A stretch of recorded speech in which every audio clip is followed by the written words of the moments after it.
mal de la mort, qui aime d'un amour si puissant, si fort. C'est le roi de gloire, il est le roi des rois.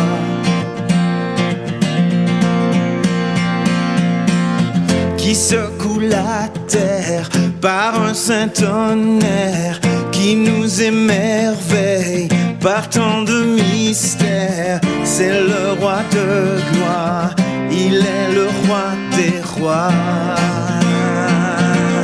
Quelle grâce incomparable, quel amour infini, que tu as pris ma croix, que tu sois mort pour moi.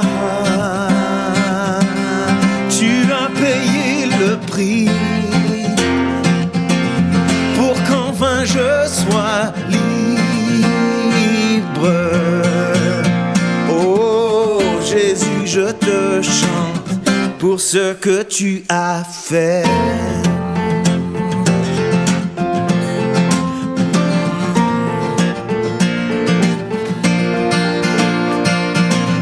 Qui ramène la paix dans la confusion, change les orphelins en fils et en filles. C'est le roi de gloire, il est roi des rois, qui règne sur les peuples dans la vérité, brille comme le soleil de tout son éclat. C'est le roi de gloire, il est le roi des rois. Quelle grâce incomparable, quel amour infini, que tu as pris ma croix, que tu sois mort pour moi.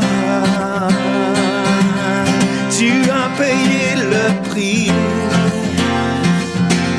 pour qu'enfin je sois libre. Oh Jésus, je te chante pour ce que tu as fait. Digne est l'agneau immolé, digne est le roi vainqueur sur la mort. Digne est l'agneau immolé, digne est le roi vainqueur sur la mort. Digne est l'agneau immolé, digne est le roi vainqueur sur la mort. Digne est l'agneau immolé, digne, digne, digne. Quelle grâce incomparable, quel amour infini, que tu as pris ma croix, que tu sois mort pour moi. Tu as payé le prix pour qu'enfin je sois libre. Oh Jésus, je te chante pour ce que tu as fait.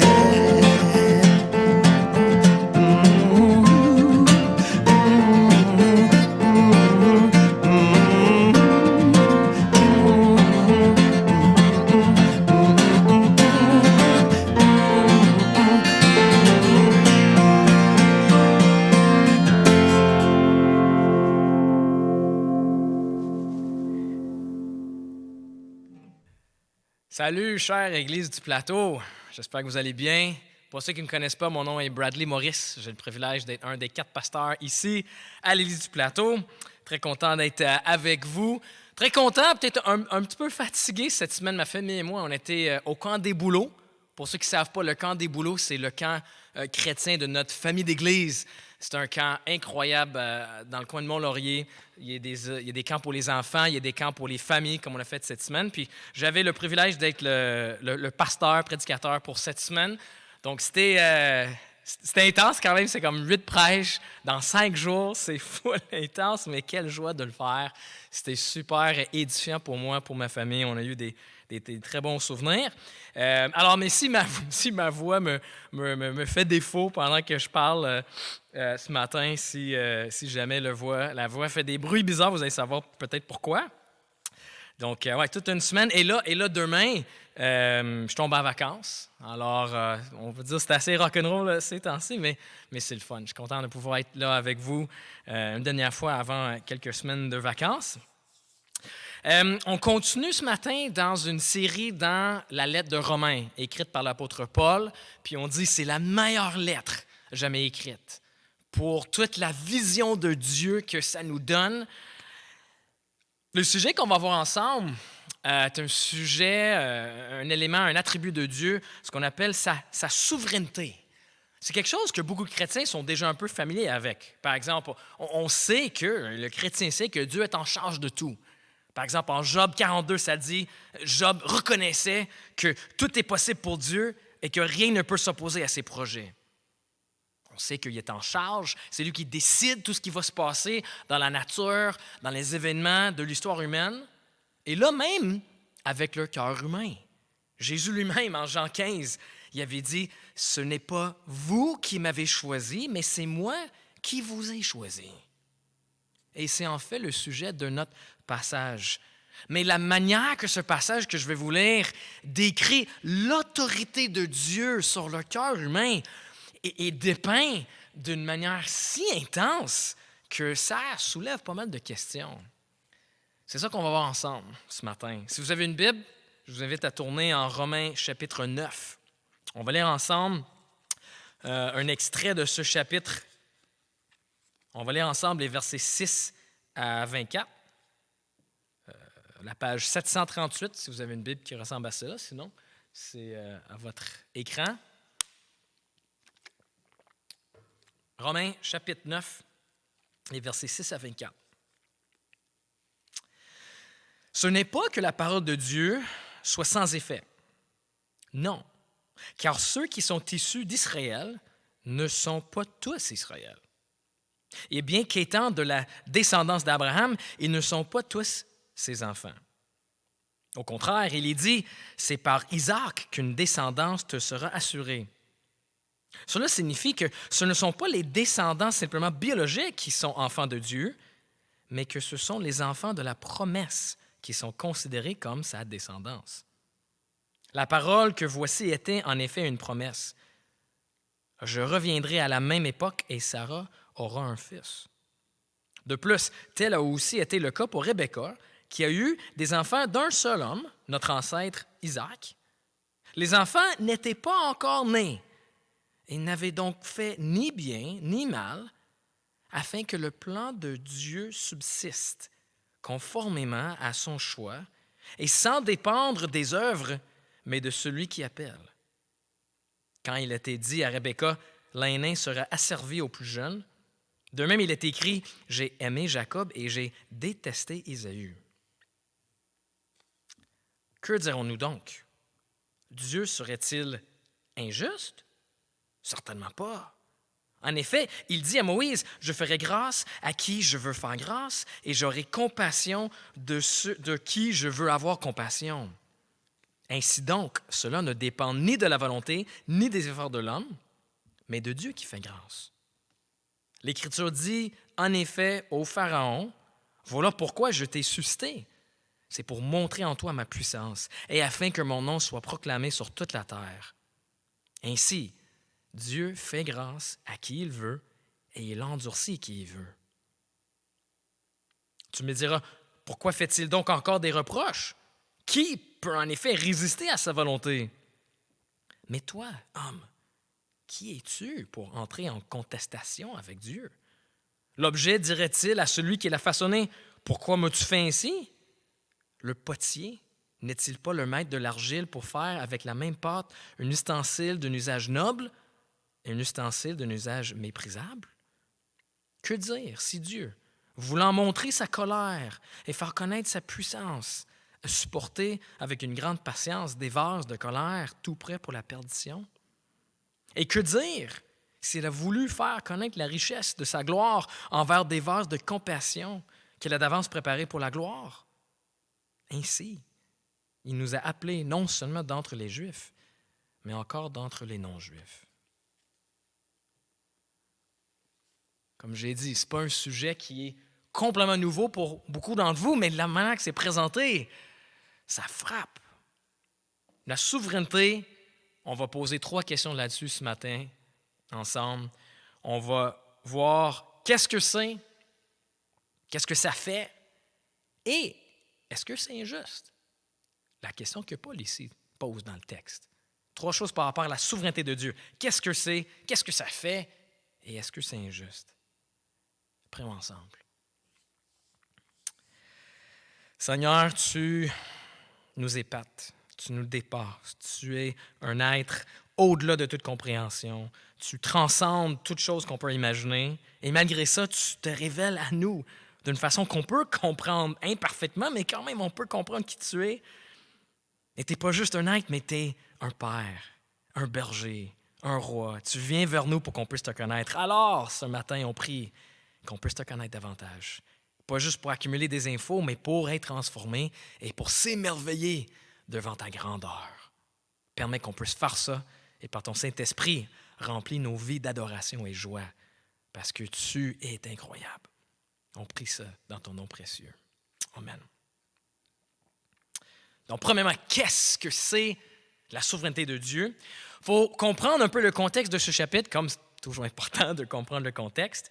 Il y a une crise théologique dans la tête à Paul. Il présume peut-être une crise théologique de la part de ses lecteurs. Parce que les lecteurs à qui il s'adresse pourraient voir que, écoute, Dieu a fait une alliance avec Israël, son peuple de l'Ancien Testament.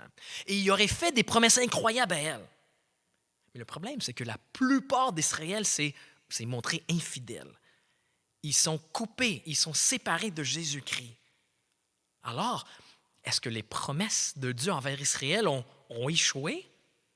Est-ce que la parole de Dieu n'est pas fiable? Vous voyez la pertinence de ces questions-là? Parce que si les promesses de Dieu envers Israël ont échoué, comment savoir que les promesses qu'il vient de nous faire en Romains 8, qu'on a entendu de François, comment savoir que Dieu ne va pas échouer ses promesses envers nous aussi? Peut-être nous aussi, on va finir par être séparés de Jésus. C'est ça la crise ici. Alors, il faut réaliser que tout ce que Paul dit, tout ce que je viens de lire, c'est pour rassurer le peuple de Dieu. Il faut garder ça en tête, parce qu'on voit ici dans ce texte plusieurs des déclarations les plus grandes, les plus puissantes, les plus intenses par rapport à la souveraineté de Dieu et le cœur humain. Et c'est important de réaliser, c'est pour souligner la fidélité de Dieu. Paul n'embarque pas dans des polémiques, dans des controverses théologiques juste pour le fun, parce qu'il aime ça débattre. Non, son but, c'est toujours, en tant qu'un bon pasteur, pour rassurer les gens, édifier les gens, et ici nous permettre de se délecter de la fidélité de Dieu. Alors c'est pour ça qu'il commence avec cette discussion avec Israël. Il dit, les promesses de salut pour Israël n'étaient pas applicables à tout Israël, mais juste certains d'entre eux. C'est ça qu'il dit dans le verset 8. Il dit, c'est pas parce que tu étais de la descendance d'Abraham que tu étais nécessairement sauvé. Il dit non, c'est seulement les enfants de la promesse qui étaient sauvés, c'est-à-dire ceux qui avaient placé leur confiance personnellement en les promesses de Dieu. Et donc, pour donner une idée de quoi il parle, pour donner un exemple, Paul, il nous rappelle de Jacob et Ésaü. Jacob et Ésaü, c'était les jumeaux mis au monde par Rebecca, la femme à Isaac. Ils étaient tous les deux de la descendance d'Abraham. Ils étaient tous les deux des Hébreux, tous les deux des gars qui connaissaient les promesses de Dieu. Mais, si vous connaissez l'histoire, il y en avait juste un qui a fait confiance aux promesses de Dieu. Il y en a juste un qui a fini par être sauvé. Et la chose radicale dans ce texte, c'est pourquoi ça a été comme ça. Pourquoi il y en a juste un qui a été sauvé? Et Paul dit, c'est parce que Dieu a choisi Jacob et il a rejeté Ésaü. Au verset 13, Dieu qui parle, qui a dit, j'ai aimé Jacob et j'ai détesté Ésaü. Là, vous savez peut-être que le mot détester, c'est fort. Dans l'hébreu, parce que ce verset est tiré de l'Ancien Testament, le mot qui est utilisé est un mot qui ressemble plus au mot pour rejeter. En fait, on voit la même idée en Luc 14. Vous vous rappelez peut-être du moment où Jésus dit qu'il faut haïr ses parents. Il ne veut pas nécessairement dire qu'il faut littéralement haïr ses parents. C'est une manière de dire que comparé à Jésus, on devrait quasiment haïr nos parents. On devrait préférer Jésus à nos parents. Dans votre traduction, probablement, c'est ça que ça dit. On devrait préférer Jésus à ses parents. Donc, le mot « détester », il faut réaliser, ce n'est pas comme une réaction peut-être émotionnelle que Dieu haït ou déteste Ésaü. C'est un terme qui explique qu'il a quand même rejeté Ésaü. Ce qui est quand même intense. Que Dieu choisit Jacob, mais rejette Ésaü. Et sur quelle base Dieu prend-il cette décision-là de choisir un et rejeter l'autre? Verset 11. « Les enfants n'étaient pas encore nés. Ils n'avaient donc fait ni bien ni mal, afin que le plan de Dieu subsiste, conformément à son choix et sans dépendre des œuvres, mais de celui qui appelle. » Donc, avant même que les enfants naissent, avant même qu'ils aient fait ni bien ni mal, Dieu a choisi de sauver Jacob et il a choisi de ne pas sauver Ésaü. Et le plus intense, c'est que ce passage enseigne que c'est comme ça que Dieu fonctionne dans le salut avec tout le monde. Il choisit de sauver certains et il choisit de ne pas sauver d'autres. Là, en même temps, dans d'autres endroits dans la Bible enseigne clairement qu'on est responsable de nos actions. On n'est pas des marionnettes, on n'est pas des robots. Non, on fait des choix, nos choix sont importants, ils ont des conséquences et on est tenu responsable de nos choix. Mais ici, on voit que derrière nos choix, derrière notre choix de suivre Dieu, se trouve le choix de Dieu pour qu'on le suive. C'est le choix de Dieu qui rend notre choix possible. Et ce choix, le choix de Dieu pour qu'on le suive, ce choix est inconditionnel. C'est pas basé sur nos actions. Comme avec Jacob, comme avec Ésaü, c'est pas basé sur rien qu'on a fait, sur rien qu'on va faire. Non. Verset 11, conformément à son choix et sans dépendre des œuvres, mais de celui qui appelle. Là, ça ne veut pas dire, les amis, que le choix de Dieu est arbitraire. Tu sais, on ne devrait pas penser que Dieu, c'est comme s'il se ferme les yeux et il dit, OK, oui, toi, pas toi, puis toi. C'est pas random. Tu sais. Paul, il n'est pas en train de dire ça. Pas dans le texte qu'on vient de lire. Paul ne dit pas que Dieu n'a pas de raison. Il dit juste qu'on ne peut pas connaître les raisons. Non, Dieu n'est pas random. Il a un plan parfait. Tout ce qu'il fait, c'est afin d'accomplir ce projet bienveillant pour son peuple. Dieu a des raisons. C'est juste qu'on ne les connaît pas. Tout ce qu'on y dit ici dans ce texte, c'est que la raison pour le choix de Dieu ne se trouve pas en nous. Aucun chrétien peut chercher quelque chose en lui, dans sa vie, dans son cœur, dans son attitude, et dire « Ah, OK, ben c'est pour ça que tu m'as choisi. À cause de ce petit pourcentage de quelque chose qui était en moi.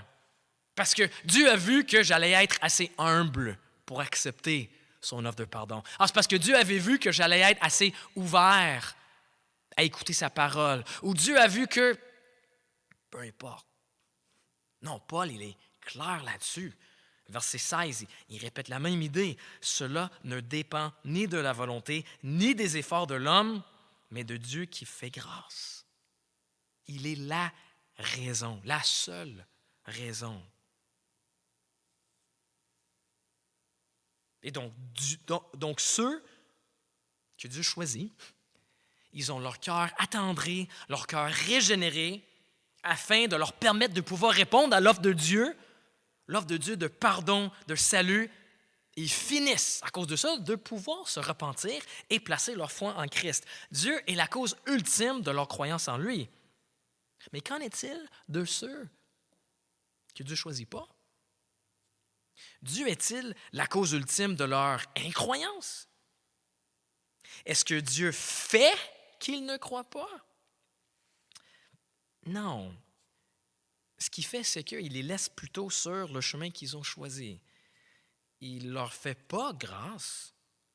Il fait, dans le fond, ce qu'on avait vu il y a beaucoup de semaines maintenant dans Romains chapitre 1, où ça dit que Dieu les a abandonnés aux passions de leur cœur. Dieu les laisse aller dans la direction qu'ils avaient choisie. Ils ne reçoivent pas la miséricorde que Dieu donne aux élus. Donc, si vous me suivez, Dieu est l'auteur du salut du chrétien, mais on est l'auteur de notre propre condamnation si on n'a pas choisi Dieu. Si quelqu'un est perdu, le blâme est le sien, mais si quelqu'un est sauvé, le crédit revient à Dieu. Donc les élus reçoivent un salut qui est 100% immérité et les non-élus reçoivent un jugement qui est 100% mérité. Voilà ce qu'on veut dire par la souveraineté de Dieu sur le cœur humain. Mais là, qu'est-ce que cette doctrine, la doctrine de l'élection, qu'est-ce que cette doctrine devrait produire? Deuxièmement, moi, je crois que les chrétiens ont besoin de redécouvrir cette doctrine. Parce qu'il y a peu de choses dans la doctrine chrétienne avec plus de potentiel pour nous rendre humbles. Parce que si tout ça est vrai, et si tu es un chrétien, que tu m'écoutes dire tout ça, ça veut dire que la chose la plus importante de toi, ton identité entière, n'est pas basée sur quelque chose que tu as accompli, mais sur quelque chose que tu as reçu. Quelque chose où tu peux prendre 0% du crédit, où tu n'as rien fait, tu n'as rien mérité. Et ça, c'est très unique. Disons que tu es un pianiste. Tu joues le piano comme personne d'autre. Tu es incroyable. Bien, tu veux être humble. Tu vas dire, c'est Dieu qui m'a donné le don. Oui, mais comment tu as quand même investi des centaines, des milliers d'heures, right, pour maîtriser ton don de piano. Si tu as une très bonne carrière, ben oui, tu vas dire, merci Dieu, il a ouvert des portes pour moi, mais en même temps, combien d'heures as-tu investi pour aiguiser tes dons, pour devenir plus préparé, plus éduqué, plus compétent dans ton domaine de travail? Mais dans le salut, complètement unique. Parce que Dieu, il a fait tout. C'est pas juste il t'a donné un petit don, c'est pas juste qui a ouvert les portes. Non, Dieu t'a choisi. Dieu a ouvert tes yeux. Dieu t'a régénéré. Dieu t'a donné un nouveau cœur. Dieu t'a rendu capable de l'aimer et de croire en lui.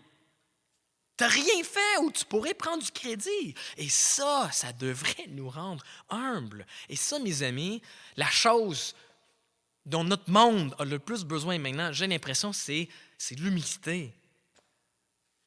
Tu sais, le problème, c'est que chacun de nous, chrétien, pas chrétien, je m'en fous, chacun de nous pense qu'on est meilleur qu'un autre groupe de personnes.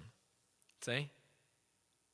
C'est là où vient tout le mépris de notre société. Il y a toujours un groupe de personnes qui méprisent un autre groupe de personnes. Toi, tu méprises qui? Tu as du dédain pour quel groupe de personnes? Les riches? Les environnementalistes? Les chauffeurs? Les cyclistes? Les gens anti-masques? Les banlieusards? Les gens woke? Les complotistes? Écoutez, dans cette liste, il y en a des sujets de très grande importance. Mais est-ce qu'on pense vraiment qu'on va pouvoir convaincre quelqu'un de notre opinion si au fin fond on les méprise? Non. C'est pour ça que les discussions sur Facebook, sur Twitter, dans les médias, même en personne, sont tellement acerbes, tellement de vitriol. Parce que c'est pas juste qu'on est en désaccord avec la position de l'autre, mais on méprise celui qui détient cette position. Alors, quelle est la solution? Comment encourager la courtoisie dans nos discussions, même l'amour dans nos discussions? Bien là, imagine que ton identité n'était pas fondée sur tes valeurs, sur tes décisions, sur quel groupe tu supportes, quelle cause tu veux promouvoir. Imagine que ton identité n'était pas basée sur rien que tu as fait, mais juste quelque chose que tu as reçu. sur quelque chose que tu n'as fait rien pour obtenir, mais qui t'a été donné par peu grâce. Ça pourrait te rendre humble de manière profonde.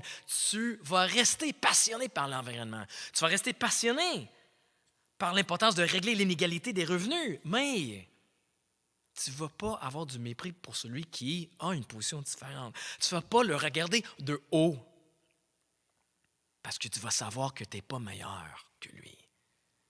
Ça enlève la supériorité. Parce que quand cette doctrine, quand cette vérité, quand tu es saisi par ça, ça te change. Imagine que ça peut faire même dans une société. S'il y avait beaucoup de gens qui avaient saisi ça. As-tu expérimenté cette transformation-là? Si on a encore du mépris dans notre cœur, j'ai l'impression qu'on a besoin de redécouvrir cette vérité-là.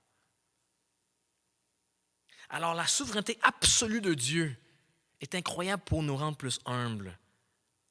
Mais il y a un autre effet que le chrétien, je pense, a besoin de voir dans sa vie avec cette vérité-là, c'est qu'il y a peu de choses aussi fortes pour propulser, encourager notre évangélisation, notre désir de parler de Jésus. Et là, vous allez dire, ben non, ça ne fait pas de sens.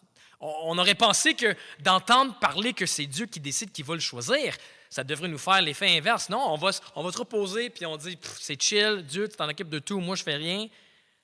Non, parce que les gens ont quand même besoin d'entendre quelqu'un qui va leur parler de Jésus. Non, ça c'est rassurant. Parce que si, mes amis, la foi est ultimement le choix de l'individu en question et juste son choix personnel, bien là, l'évangélisation, c'est une question de convaincre quelqu'un par tes forces, avec tes arguments, et être un avocat pour persuader à prendre la bonne décision. Mais si la foi est ultimement le choix de Dieu, de le donner à ceux qui veulent, bien là, l'évangélisation, mes amis, c'est d'aller essayer de trouver ceux que Dieu a choisis. Ça devient un genre de chasse au trésor. Ça devient même excitant parce que tu dis, il y en a ici que Dieu a choisi. Moi, je veux juste les trouver. Je ne suis pas très bon avec des paroles, mais c'est correct parce que Dieu ne cherche pas des avocats, il cherche des témoins qui vont parler de ce qu'ils ont vu et ça va faire en sorte que ça va susciter ceux que Dieu aurait choisis. C'est quand même intéressant que dans le ministère de Paul, celui qui a écrit cette lettre, à un moment donné, quand il a très peur, il est découragé, il est triste de voir si peu de conversions, c'est intéressant que lorsqu'il est dans la ville de Corinthe, en Actes, chapitre 18, écoutez comment Dieu encourage son serviteur Paul. Le Seigneur dit à Paul, dans une vision pendant la nuit, « N'aie pas peur. » Pourquoi? « N'aie pas peur. En effet, j'ai un peuple nombreux dans cette ville. » N'aie pas peur. Parle et ne te tais pas. J'ai un peuple nombreux dans cette ville. Comprenez? Paul, arrête pas d'évangéliser. Il y a des gens ici qui vont répondre. Pas à cause de ton discours, pas à cause de tes arguments, mais parce que je les ai choisis. Avant même le fondement de la terre, j'ai choisi que ces gens-là allaient me suivre. Toi, tu as juste besoin d'aller les trouver. Alors, décourage-toi pas, Paul. Moi, j'adore ça. Pour moi, c'est un encouragement incroyable. Et j'imagine, surtout pour toi, si tu dis, je ne suis pas très éloquent, je ne comprends pas toute la théologie, je ne suis pas un très bon communicateur, je suis quand même un peu introverti, whatever, ça, c'est l'encouragement incroyable. Parce que si c'est Dieu qui a déjà choisi ces gens-là, quel encouragement que ça n'a rien à voir avec toi. Dieu ne cherche pas des avocats, mais des témoins parce que ça ressemble à une chasse au trésor. D'aller trouver, OK, c'est qui les gens que Dieu a déjà choisis qui vont le suivre. Si c'est vrai, ce texte qu'on vient de lire, les efforts de celui qui veut partager sa foi ne sont pas en vain.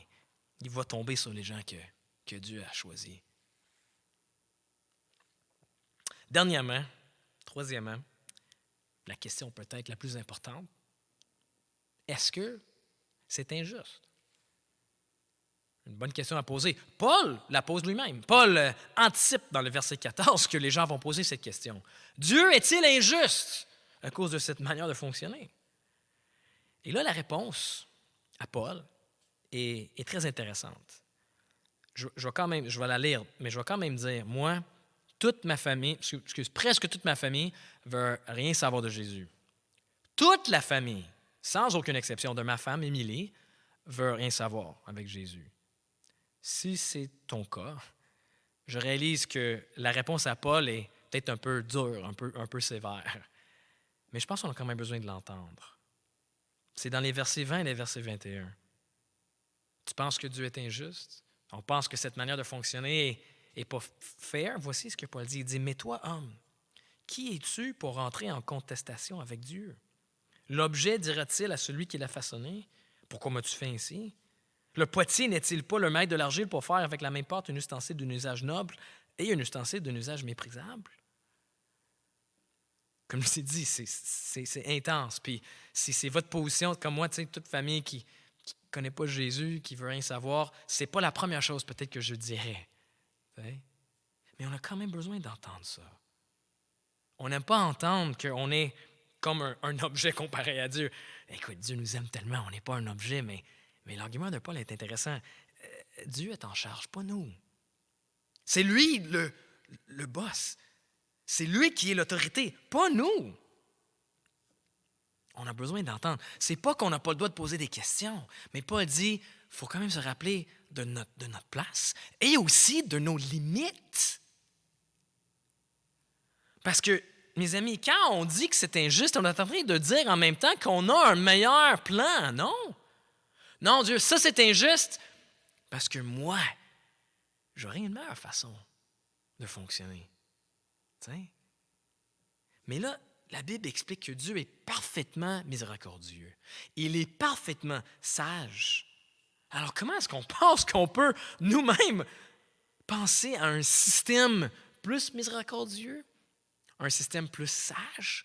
Vous voyez, c'est ce qu'on est en train de dire à Dieu quand on dit « c'est injuste, je ne suis pas d'accord, c'est ridicule ». On est en train de dire « j'aurai un meilleur moyen ». Puis là, Paul nous dit « attends, man.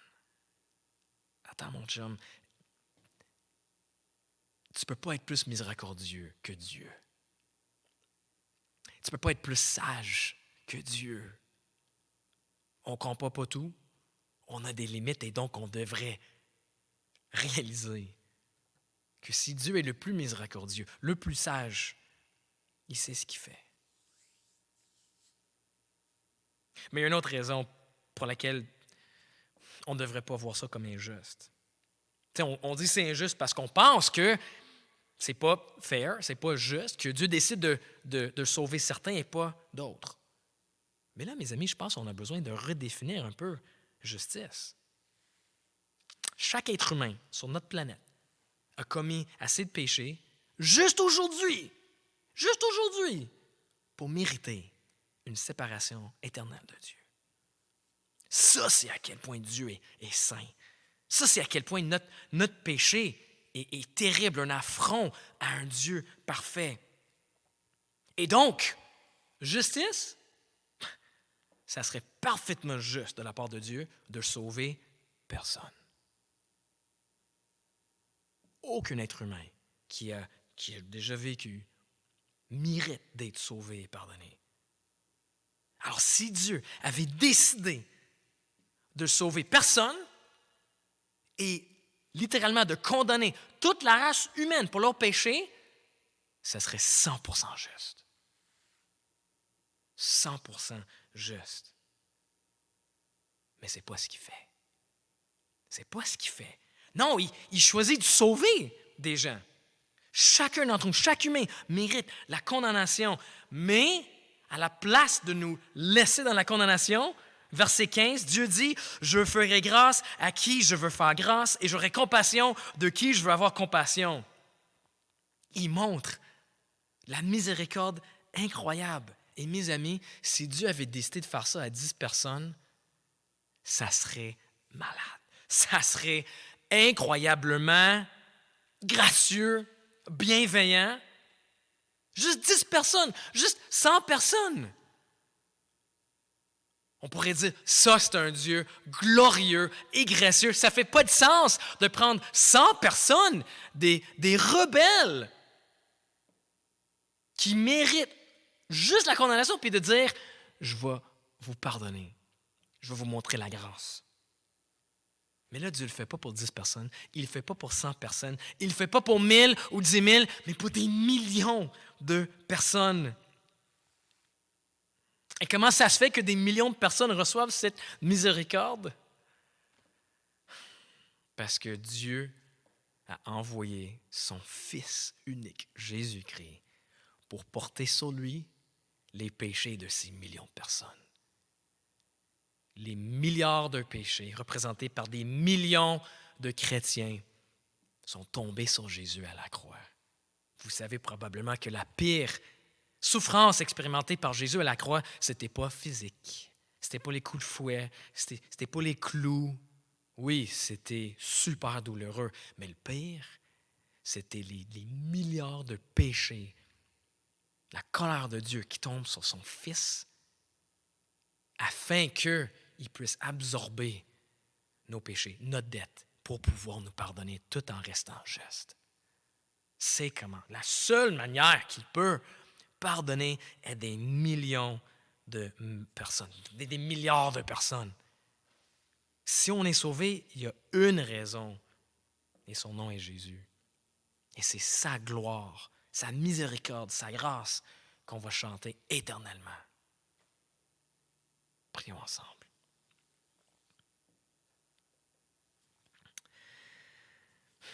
Seigneur Dieu, on déclare que tu es beau, que tu es parfait, que tu es sage, que tu es miséricordieux, mais on confesse en même temps qu'à cause de nos limites, on ne le voit pas toujours comme ça. Parfois, on vient puis on te juge, on pense qu'on aurait une meilleure façon de faire les choses, mais on te demande, par ta grâce, de nous corriger, d'ouvrir nos yeux afin qu'on ne puisse pas juste accepter ce qu'on vient de lire, mais qu'on puisse aimer ce qu'on vient de lire. On ne veut pas juste tolérer ton plan et tes buts et tes décisions, mais on veut les aimer. Alors, par ton Saint-Esprit, fais en sorte qu'on puisse aimer tout ça. Et en aimant ta parole, que ça puisse nous rendre humbles. Ah, Seigneur, une Église humble, ça pourrait avoir un impact incroyable dans notre ville. On a besoin d'humilité, alors produis cela en nous, on prie. Pour ta plus grande gloire et pour le bien de notre ville qu'on aime tellement. Dans le nom de Jésus, on prie. Amen.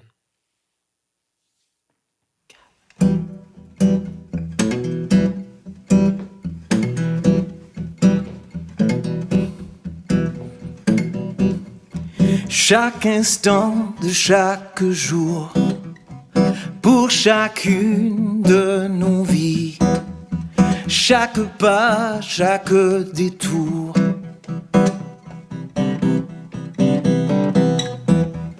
chaque étoile au firmament, aux confins de l'univers, chaque goutte de mon sang. Tout se meurt, mais tout ne finit pas. 3 petits tours un jour, et mon cœur comprendra que tout se tient, tout se tient. Au jour où je serai dans l'infini des cieux, face à la majesté des plans parfaits de Dieu, où tout se tient, tout se tient. Qui devine sa destinée, la mesure de notre course, sinon Dieu qui l'a créé.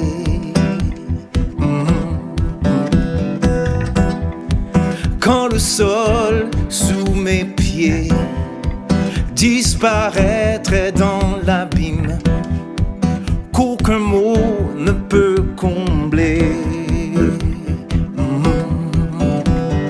Tout se meurt, mais tout ne finit pas.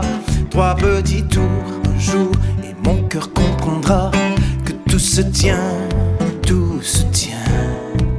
Au jour où je serai dans l'infini des cieux, face à la majesté des plans parfaits de Dieu, où tout se tient, tout se tient. Toutes nos vies que tu tiens dans ta main, nos souvenirs, nos lendemains. Tout se meurt, mais tout ne finit pas. 3 petits tours, un jour, et mon cœur comprendra que tout se tient, tout se tient. Au jour où je serai dans l'infini des cieux, face à la majesté des plans parfaits de Dieu, où tout se tient, tout se tient. En attendant ce jour, la terre tourne rond. 3 petits tours, les hommes puis les oiseaux s'en vont. Et tout se tient, tout se tient. Aucune larme, rien qui ne se perde en Dieu. Pas une mèche, rien, pas l'ombre d'un cheveu. Et tout se tient, tout se tient, tout se tient.